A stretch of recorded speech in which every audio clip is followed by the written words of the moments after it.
Bonjour à tous et bienvenue dans un nouvel épisode. Je suis super contente de vous retrouver pour le 3e épisode de notre petite série sur la cuisine zéro déchet, sur ce que je mets en place au quotidien dans ma cuisine pour réduire mes déchets.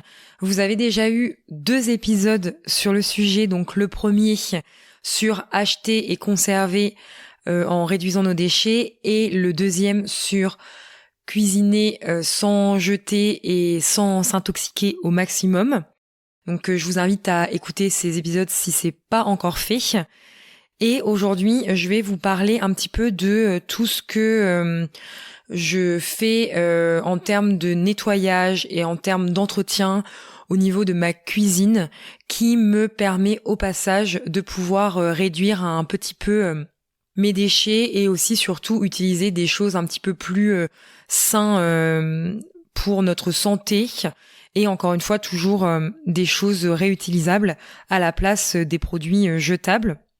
Le but, encore une fois, je le répète, c'est vraiment de vous inspirer à mettre en place des choses chez vous. C'est pas de vous rajouter une charge mentale supplémentaire. C'est juste que voilà, au fur et à mesure, je sème des petites graines, je vous partage ce que moi je fais dans mon quotidien, ce que j'essaye de faire pour que ma charge mentale soit allégée le plus possible. Et n'hésitez pas à prendre le temps, si jamais vous voulez commencer à acquérir de nouvelles habitudes de ce côté-là, à prendre le temps de le faire. Il n'y a pas d'urgence, le principal c'est d'y aller petit à petit et de faire à votre rythme. Voilà. Sans plus attendre, on rentre dans le vif du sujet. Première chose qu'on a fait, enfin c'est pas la première chose qu'on a fait, pardon, c'est une des choses qu'on a fait dont je vais vous parler, c'est de tout simplement remplacer depuis très longtemps déjà tout ce qui était serviettes en papier et essuie-tout. C'est des choses, enfin moi voilà, je suis dans une démarche de minimalisme, de simplicité, de zéro déchet, etc. depuis une dizaine d'années maintenant. Et c'est des choses que j'ai fait assez rapidement. Ça fait partie des premières choses que j'ai fait dans la démarche qui sont hyper faciles à mettre en place. Parce que bah voilà, les serviettes en papier, on les remplace par tout simplement des serviettes en tissu, serviettes que je lave avec mon linge. Voilà, à la maison, il faut savoir que je fais plusieurs lessives, enfin en tout cas, je fais des lessives de vêtements et je fais des lessives de tout ce qui est serviettes de bain, serviettes en tissu, torchons, microfibres, etc. qui sont lavées à plus haute température que mes lessives normales que je lave à 30, si vous voulez tout savoir. Et du coup, voilà, c'est un coût à l'achat, sauf si, encore une fois, vous êtes couturière ou vous allez voir dans des magasins d'occasion ou des choses comme ça. Mais voilà, il y a le coût de l'achat, on va dire, qui est pas non plus excessif du tout. Et puis après, bah, ça passe dans votre machine habituelle et ça ne demande pas une grosse charge mentale supplémentaire. Donc pour les serviettes en papier, on a des serviettes en tissu. Et pour l'essuie-tout, c'est pareil, ça fait hyper longtemps. Je crois que je vous avais déjà raconté cette anecdote, que ça a fait partie des choses dont on rigolait un petit peu de moi dans ma famille, dans mon entourage au départ, parce que on disait toujours t'as pas un petit essuie-tout, un petit sopalin pour ceci, pour cela, et puis je lui disais bah non mais j'ai les serviettes en tissu que je vous ai mis à la disposition quoi. Et on me disait toujours non mais t'embête pas, tu vas pas faire une machine exprès, t'embête pas, donne-nous un sopalin. Ouais, mais alors le problème, mon gars, c'est que j'ai pas de sopalin à la maison et que ça m'embête pas du tout. Enfin, je veux dire, en quoi ça m'embête de glisser les serviettes en tissu dans ma machine à laver? Là, je comprends pas le concept de en quoi ça devrait m'embêter en fait. Donc bon, bref. Mais voilà, ça faisait partie au départ des interrogations de l'entourage et c'est ok, y a pas de souci, mais ça me fait sourire quoi. Enfin maintenant ça me fait sourire. Au départ j'étais pas dans la même optique, hein, je vous avoue. Donc voilà, et en fait l'essuie-tout, je le remplace tout simplement par des chiffons microfibres ou des petites serviettes en éponge de chez Ikea. Je vous mettrai la référence en description de ce que j'avais acheté si ça peut vous intéresser. Mais voilà, c'est encore une fois, c'est pareil, on pourrait me dire, enfin, je suis en train de réfléchir un petit peu les usages du sopalin hors à la place des serviettes en en tissu, parce que je sais que les gens, des fois, ils achètent du sopalin pour s'essuyer la bouche, pas forcément des serviettes en papier. Mais après, voilà, je sais pas, on a quelque chose qui a coulé par terre, ou tout ce dont le sopalin pourrait servir comme utilité, et bah voilà, nous on sort un microfibre, on sort une serviette éponge qu'on utilise une fois en fonction de l'usage. Enfin, je veux dire, on a un truc à essuyer, on mouille notre microfibre, notre serviette en éponge, on essuie, on met la serviette à éponge, notre microfibre dans la bannette pour la future lessive, et puis c'est fini en fait. Donc ça, c'est quand même des choses qui, à mon sens en tout cas, sont des choses faciles à mettre en place en termes de passer du jetable au réutilisable. Ensuite, au niveau de la vaisselle, on a remplacé les éponges par des tawashi, les éponges jetables là qu'on peut acheter, par des tawashi. Donc des tawashi, je vous mettrai en description le lien d'une vidéo parce que vous pouvez les créer vous-même à partir de chaussettes, de collants, de tissus, de t-shirts aussi. Par exemple, quand vous avez des hauts à manches longues ou des choses comme ça. Moi, je les faisais avec des chaussettes. Vous pouvez aussi en acheter, mais c'est tellement simple à faire vous-même en réutilisant des chaussettes trouées ou des vêtements que vous voulez plus ou des choses comme ça. Donc c'est un peu dommage d'en acheter, même si je vous avoue que ça m'est déjà arrivé d'en acheter. Et en fait, je les utilise même pas ceux que j'ai achetés, j'utilise ceux que j'ai fait moi-même. Il y a juste à créer, vous verrez dans la vidéo que je vais vous laisser en barre d'infos, il y a juste à créer le support avec des clous et une planche de bois. Il y a rien de compliqué. Vous créez le support, vous suivez le tutoriel et ça vous crée des tawashi que pareil vous mettez en machine pour les nettoyer. Bah voilà, faut en faire plusieurs pour pouvoir faire un roulement parce que encore une fois, je pense à ça, mais réutiliser des choses, que ce soit des serviettes en tissu, que ce soit les tawashi et tout ça, ça veut pas dire qu'on est des gros dégueulasses et que on a un manque d'hygiène parce que, pas pire, je suis en train de dire ça, mais pas pire qu'en fait une éponge que au bout d'un moment l'éponge elle devient horrible et il faut la jeter. Et ben là la différence c'est que le tawashi quand il commence à devenir horrible niveau hygiène, et ben on le nettoie et on est reparti pour un tour quoi. Donc tawashi, et on utilise aussi une brosse à vaisselle qu'on peut composter. Enfin voilà, je l'achète en bois ou compostable en tout cas pour essayer de créer le moins de déchets possible. J'évite les brosses en plastique, même si on a encore la brosse que j'ai utilisée à l'époque où mon fils était petit pour nettoyer les biberons. La brosse un peu pour aller dans le fond des biberons, qui elle est en plastique, mais vous voyez, mon fils a 7 ans et je l'utilise encore aujourd'hui pour nettoyer les gourdes et tout ça. Donc sinon après voilà, j'essaye de privilégier pour les nouveaux achats les matières comme le bois, des choses compostables et tout ça.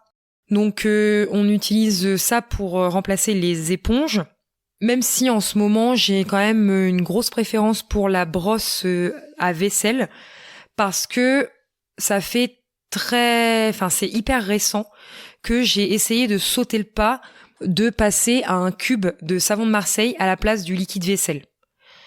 C'est en plein cours de test, c'est-à-dire que est-ce que je vais adopter cette habitude zéro déchet de remplacer le savon de Marseille, le cube de savon de Marseille, de remplacer le liquide vaisselle par un cube de savon de Marseille. Est-ce que je vais garder ça dans mes habitudes ? Je ne sais pas encore. Par contre, ce qui m'aide à adopter le cube de savon de Marseille, c'est que je trouve que quand on frotte, mais ça c'est psychologique, vraiment, ce que je suis en train de vous dire, mais quand on frotte la brosse contre le savon de Marseille, ça mouille plus que quand on frotte le tawashi sur le savon de Marseille.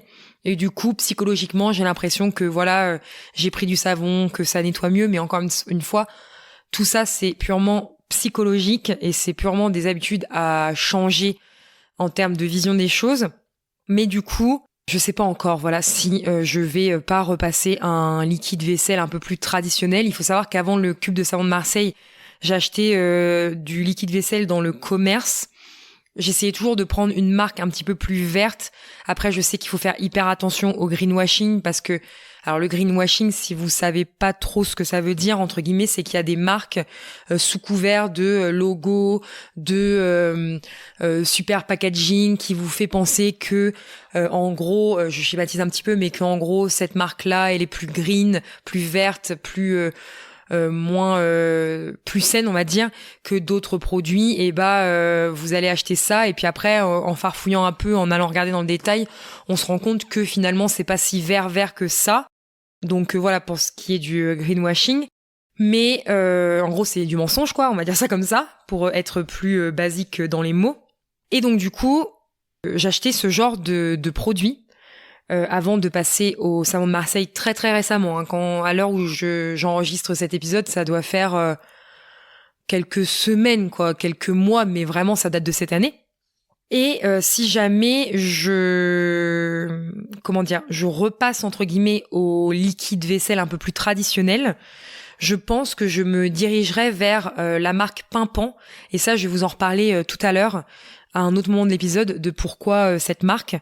Mais voilà, je pense que je repartirai sur ça. Juste avant, je voulais vous parler aussi de comment je nettoie un petit peu les surfaces chez moi, un petit peu un peu la salle de bain. Bon là, on n'est pas dans la salle de bain, mais ce produit dont je vais vous parler, que je me sers dans ma cuisine, je m'en sers aussi dans la salle de bain. En fait, ça fait bien longtemps que j'ai adopté une recette, alors que j'avais vu peut-être sur les réseaux sociaux ou je sais plus où exactement, enfin un truc hyper basique, un conseil hyper basique de recette de nettoyant multi-usage maison que j'utilise pour le plan de travail et la table de la salle à manger, que je laisse à portée de main, parce qu'encore une fois, c'est beaucoup plus simple de l'avoir à portée de main sur le comptoir et de le voir et de pouvoir créer ce réflexe de j'ai cuisiné, j'ai mangé un petit coup avec mon nettoyant multi-usage et mon microfibre pour nettoyer le tout. Donc moi, c'est très simple, je mets un tiers, alors par rapport en fait au volume du contenant que j'ai choisi, qui est une bouteille ambrée en verre avec une tête spray. J'utilise du coup un tiers de ce contenant que je remplis de vinaigre blanc et 2 tiers d'eau. Parfois ça m'arrive de rajouter quelques gouttes d'huile essentielle, mais j'avais lu que c'était inutile et que ça faisait gâcher de l'huile essentielle pour en rien, entre guillemets. C'était plus pour le côté un petit peu odeur et tout ça, mais en fait je me rends compte que de toute façon le vinaigre prend beaucoup plus le dessus que l'odeur d'huile essentielle. Après, je sais qu'il y a des gens aussi qui font macérer des peaux d'orange et des peaux de citron, enfin des peaux d'agrumes en fait à l'intérieur aussi pour l'odeur. Après, moi je sais que ça me dérange pas parce que on l'utilise, ce style de nettoyant multi-usage, c'est quelque chose que j'utilise depuis hyper longtemps chez moi et j'ai jamais ressenti le problème de l'odeur. Enfin voilà, ou alors je m'y suis fait. Enfin, ça ne me gêne pas du tout. Mais en tout cas, voilà, pour en nettoyant multi-usage maison, je le fais moi-même, je n'achète rien. Enfin oui, j'achète du coup le vinaigre, le vinaigre blanc que je complète avec de l'eau et puis je remplis ma bouteille dès qu'elle est vide, je remplis mes bouteilles et voilà, le vinaigre blanc, ça fait partie des ingrédients qu'on a à la maison. À chaque fois qu'il y en a plus, on en rachète et voilà. D'ailleurs, le vinaigre blanc, c'est une très bonne transition. Le vinaigre blanc, je l'utilise aussi en liquide, à la place en fait du liquide de rinçage du commerce pour mon lave-vaisselle. En fait, dans la partie qui est dédiée au liquide de rinçage, je mets du vinaigre blanc à l'intérieur. Ça a toujours fait l'affaire, il n'y a jamais eu de souci de ce côté-là. Donc c'est quand je vous dis que le vinaigre blanc, ça reste quand même un produit multi-usage. Après, de manière générale, moi, je sais que je pourrais faire encore plus dans mes habitudes de nettoyage. Il y a plein de choses que j'ai pas encore mis en place, mais si un jour je les mets en place, ce sera forcément avec des produits, vous savez, plus classiques en fait, des produits encore une fois que nos grands-parents avaient à leur époque avant que n'apparaissent tous les produits industriels qu'on nous vend comme miracle et comme voilà, enfin comme par exemple du coup à la place de tous ces produits-là, il y a le bicarbonate de soude, le percarbonate de soude, l'acide citrique, etc. Enfin voilà. En tout cas, pour l'instant, moi j'utilise ce dont j'ai besoin et je complète au fur et à mesure par rapport à ce dont j'ai besoin. C'est-à-dire que quand j'ai un besoin précis en termes de nettoyage, de ménage, etc., je vais aller me renseigner et je vais aller vers ces solutions-là. Par contre, je vais pas me créer des besoins, encore une fois, comme ce que je fais déjà dans mon mode de vie de manière générale. Que ce soit en organisation, en simplicité, dans le quotidien et tout ça, je vais essayer le moins possible d'aller me créer des besoins là où il n'y a pas besoin que je m'en crée en fait. Là où ça va juste me rajouter une charge mentale et que ça va pas rentrer dans mon quotidien ou simplifier mon quotidien et tout ça. Autre chose aussi dont je voulais vous parler un petit peu dans cet épisode consacré au nettoyage et à l'entretien entre guillemets dans la cuisine, je voulais vous parler des pastilles de lave-vaisselle que, encore une fois, avant de découvrir la marque Pimpan que je vous parlais tout à l'heure, j'utilisais encore une fois des tablettes lave-vaisselle du commerce, du supermarché classique, de marque green, entre guillemets, enfin de marque censée être plus green que les marques conventionnelles. Et puis récemment, j'utilise les depuis très peu, enfin depuis un mois, parce que je les ai commandées en septembre, je crois, de mémoire. J'utilise les pastilles lave-vaisselle de la marque Pimpan. Alors, jusqu'à aujourd'hui, je tiens quand même toujours à le préciser parce que je trouve que c'est nécessaire dans le monde dans lequel nous vivons. Jusqu'à aujourd'hui, je n'ai jamais eu l'occasion d'avoir des contenus sponsorisés ou des partenariats et tout ça, et c'est pas ce que je cherche, loin de là. Mais je préfère encore une fois vous préciser que tous les produits dont je vous parle, je les ai achetés par mes propres moyens et je les ai utilisés moi-même avant de vous en parler. Voilà, je referme la parenthèse. Pour en revenir à la marque Pimpan, comment j'ai découvert la marque Pimpan ? Au départ, je l'ai découverte grâce à la fourche bio parce que je vous expliquais dans l'un des épisodes que j'ai enregistré il y a pas longtemps, je crois, que on utilisait maintenant la fourche bio pour faire nos courses, en tout cas avec pour faire en tout cas tout ce qui est la partie épicerie de nos courses. La fourche bio, c'est une épicerie en ligne bio qui vous propose des tarifs préférentiels en fait sur des produits bio. Ils ont aussi leur propre marque bio qui s'appelle la marque La Fourche du coup. Et ça par contre, je peux vous mettre en description un code de parrainage que j'ai au même titre que vous l'aurez aussi à proposer à vos amis et à votre entourage et à votre famille si jamais vous souscrivez un abonnement La Fourche parce que ça marche par système d'abonnement. Donc voilà, le code, tout le monde y a accès. Vous savez, des fois, on est inscrit à des trucs et on peut proposer des codes de parrainage. Donc je suis pas du tout c'est pas une affiliation de produit, j'en parle juste parce que j'ai ce code-là naturellement comme tout le monde. Et vous avez le droit de mémoire à 20 €, je crois, sur votre adhésion annuelle. Et du coup, moi, ça me donne droit à des avantages aussi, je crois, sur ma prochaine commande. Enfin bref, peu importe, je ferme la parenthèse. Et donc, j'ai découvert la marque Pimpan sur le site de La Fourche parce que ils ont un rayon anti-gaspi.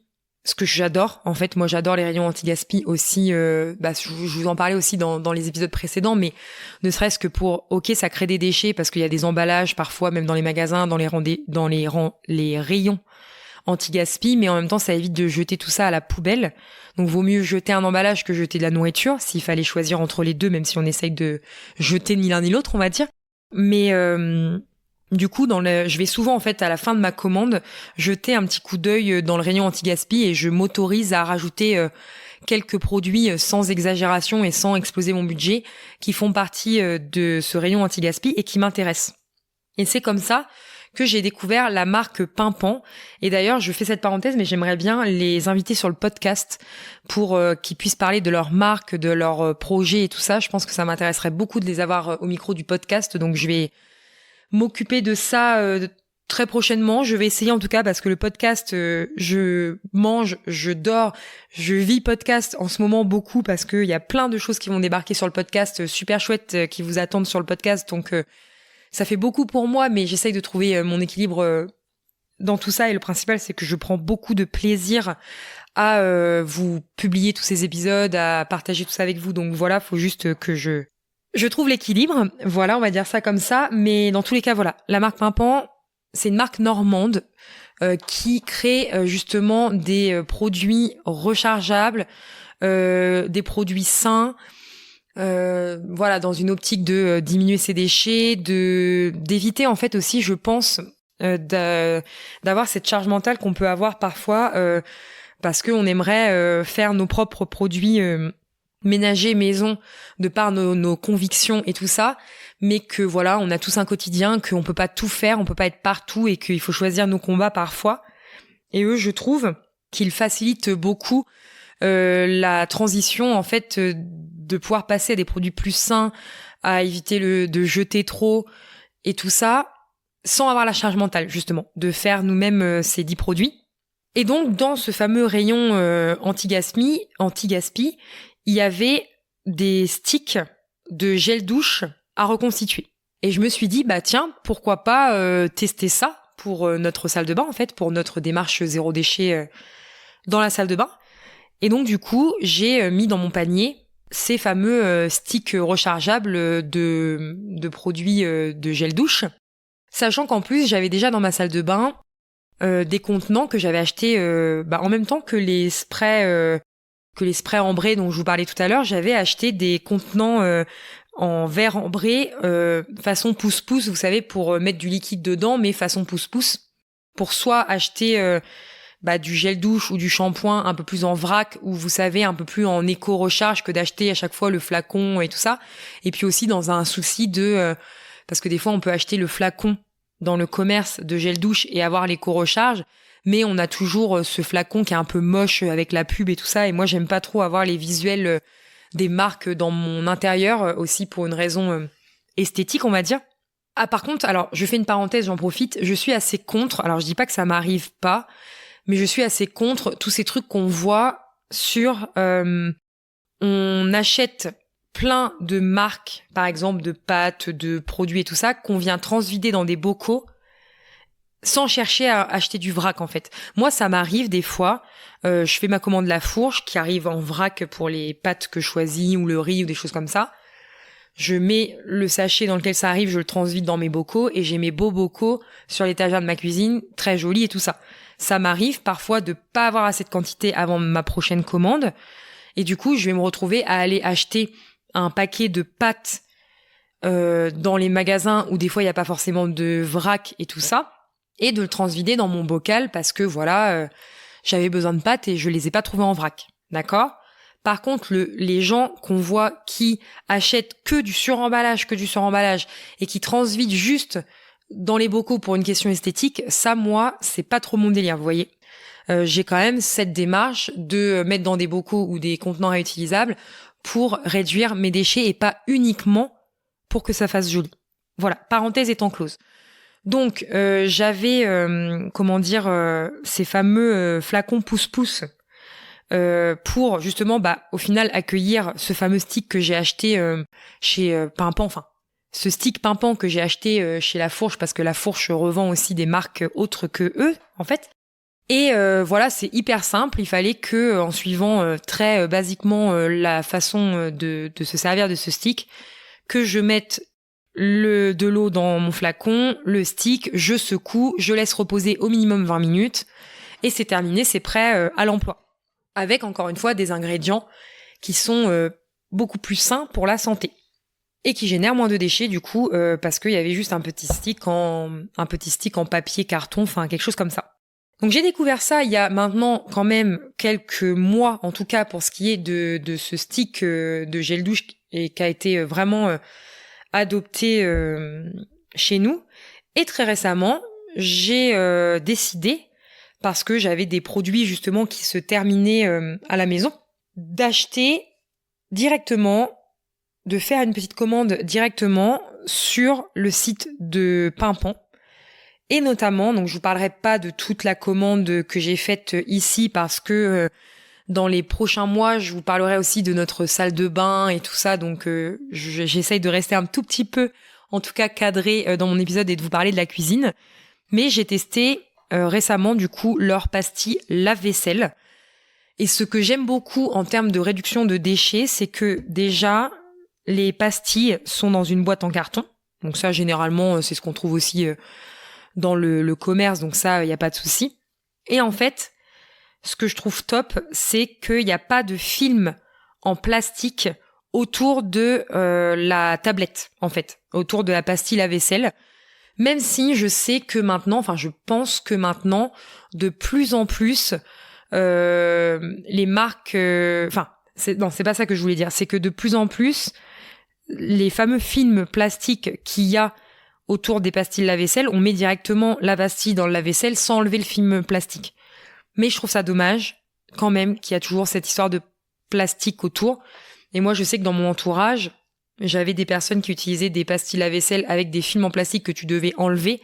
Et ça reste un déchet, du coup, quand tu dois l'enlever et qu'elle se dissout pas avec l'eau, etc., etc. En plus, au-delà de ça, les ingrédients sont sains. contrôlé, ils ont un laboratoire chez Pimpan, enfin voilà. En plus, le fait que ça soit une marque normande et tout, je trouve ça génial. Et je me demande pas si j'oserais pas, et là je suis en train de me mettre à rêver, mais c'est un petit peu ce que je fais depuis que j'ai repris ce podcast, de rêver à tellement de choses par rapport à ce podcast et par rapport aux expériences que j'ai envie de vivre avec et que j'ai envie de vous faire vivre avec. C'est que je me dis, mais pourquoi pas, vu que l'entreprise est en Normandie et que j'habite en Normandie, d'aller partir à leur rencontre et de découvrir aussi leur entreprise et de les avoir sur le podcast et tout ça. Donc je garde tout ça dans un coin de ma tête pour voir si j'oserais leur demander ça. Et voilà. Et en plus, pour avoir un petit peu survolé leur compte Instagram, j'adore leur vision du travail et tout ça. Donc je trouve que voilà, c'est une entreprise qui vraiment porte de belles valeurs, que ce soit des valeurs humaines et des valeurs écologiques, etc., etc. Donc c'est assez bien, génial quoi. Et donc j'en suis très satisfaite de ces pastilles. Elles nettoient très bien. J'ai pas eu l'impression de perdre en qualité par rapport aux marques que j'utilisais avant. Donc écoutez, j'en suis pleinement satisfaite. Encore une fois, voilà, là j'ai fait un petit peu le tour de cette partie nettoyage et entretien de la cuisine. Si jamais vous avez des questions, parce que j'essaye de penser un maximum à pas oublier de sujets à aborder. Généralement, quand j'aborde pas certaines choses, c'est peut-être que tout simplement je ne les utilise pas à la maison. Mais n'hésitez pas, si vous avez des questions, à venir me les poser, soit sur Instagram, soit en passant par mon site internet, etc., à venir, ou même dans les commentaires YouTube, à venir me poser vos questions si jamais il y a des choses qui vous échappent ou des choses dont j'aurais pas parlé sur ce sujet. Mais en tout cas, sachez aussi qu'il existe, voilà, si vous avez l'envie et si vous avez le temps, sachez qu'il existe des alternatives do it yourself, des alternatives pour faire vous-même vos produits entretien maison. Si ça vous tient à cœur de le faire par vous-même, n'hésitez pas. Moi, je sais que j'ai un e-book de recettes de fait maison sur plein de produits du quotidien, que ce soit dans la cuisine, dans la salle de bain, etc. Un e-book que j'ai acheté. C'est pas moi qui l'a créé, parce que la façon dont je l'ai dit, on aurait pu croire que c'est moi qui ai créé un e-book, mais pas du tout, pas du tout, pas du tout. Je laisse ça à des gens plus avancés que moi et plus perfectionnés que moi sur ce sujet. Mais en tout cas, j'avais acheté un e-book de recettes, je ne sais plus le titre de l'e-book, mais d'Émilie, du compte Instagram WizEmilie. J'ai pas encore eu le temps de mettre le nez dedans. En plus, elle, alors c'est même pas un e-book, je crois, enfin, il y a une partie e-book, mais je sais aussi qu'elle détaille les recettes en vidéo de mémoire. Oh là là, qu'est-ce que je suis mauvaise élève. Bref, je vous mettrai tout ça en description de cet épisode. Donc voilà, pour les personnes qui aussi ont pas envie d'acheter et qui ont envie de faire eux-mêmes leurs propres produits, sachez qu'évidemment, bien évidemment, ça existe tout ça. Voilà les amis. Comme toujours, je tiens à le repréciser, ces épisodes c'est pas pour juger ce que vous faites ou ce que vous ne faites pas dans votre propre cuisine et dans votre propre réduction des déchets. C'est en toute bienveillance que je partage ça avec vous, c'est vraiment pour vous inspirer et encore une fois, prenez le temps de faire ce qui vous parle, de mettre en place des habitudes, de vous défaire de ce qui vous parle pas et d'adapter tout ça à votre quotidien. Mais sachez quand même, gardez à l'esprit que c'est bon pour votre porte-monnaie, c'est bon pour votre santé, c'est bon pour la planète, si je devais, entre guillemets, donner quelques arguments, on va dire, pour vous convaincre. Et dans le prochain épisode de la semaine prochaine, et qui sera le dernier épisode de cette série de zéro déchet en cuisine, on va dire, on parlera, parce qu'il y a la vraie vie, enfin tout ce que je vous dis c'est la vraie vie, mais il y a aussi tout l'envers du décor, on va dire ça comme ça. On parlera des petits compromis que je fais et de la réalité du quotidien. En gros, de ce que je suis revenue en arrière, de ce que je souhaite tester, de ce que je n'ai pas envie d'expérimenter pour l'instant. Voilà, un petit peu tout ça pour la thématique du prochain épisode. Et puis voilà, ce sera un épisode pour rester réaliste, bienveillant avec soi-même et montrer que, encore une fois, le zéro déchet comme le minimalisme, comme l'organisation, comme tout ce dont je vous parle à ce micro, n'est jamais synonyme de perfection. Il y a la vraie vie, il ne faut pas l'oublier, j'en fais mon cheval de bataille au quotidien, il y a la vraie vie qui existe. Voilà, je vous laisse, je vous souhaite une bonne journée, une bonne semaine, une bonne soirée, peu importe le moment auquel vous écoutez cet épisode. Et je vous dis à la semaine prochaine pour un nouvel épisode.